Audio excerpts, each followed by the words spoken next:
आज आम्ही आलो नीरा आणि करा नदीच्या संगमाला। आज होता आषाढ महिन्याचा शेवटचा दिवस, त्यामुळे आम्ही आमच्या जुन्या गावी देवदर्शनासाठी आलो होतो। सगळ्यात पहिले तर आम्ही देवीच्या मंदिरी गेलो, देवीची छान ओटी भरली, देवीला नैवेद्य दाखवले, देवीची मनापासून प्रार्थना केली आणि बाहेर येऊन 5 बायकांच्या 5 परड्या भरल्या। तिथे छोटीशी यात्रा पण भरलेली होती, पण आम्हाला वेळ नसल्यामुळे लगेच निघावं लागलं। मग आम्ही महादेवाच्या पंचलिंग ह्या मंदिरात आलो, तिथे महादेवाचं दर्शन घेतलं, देवाला नैवेद्य ठेवला आणि लगेच नीरा नदीवर आलो।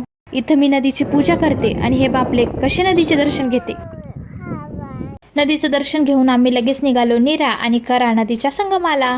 ही अलीकडची करा आणि पलीकडची नीरा अशा 2 नद्यांच्या मधात असं सुंदर महादेवाचं मंदिर आणि मंदिरासमोर असं 2 नद्यांचं संगम। असं सुंदर आणि शांत वातावरण आहे ना, की फक्त आणि फक्त हवेचा आणि पाण्याचाच आवाज येतोय। मग आम्ही महादेवाच्या मंदिरात आलो, महादेवाचं दर्शन घेतलं आणि मंदिराच्या मागे तिथे असं चिंचाचं झाड पण होतं। आहोंनी मला छान अशा छोट्या छोट्या चिंचा तोडून दिल्या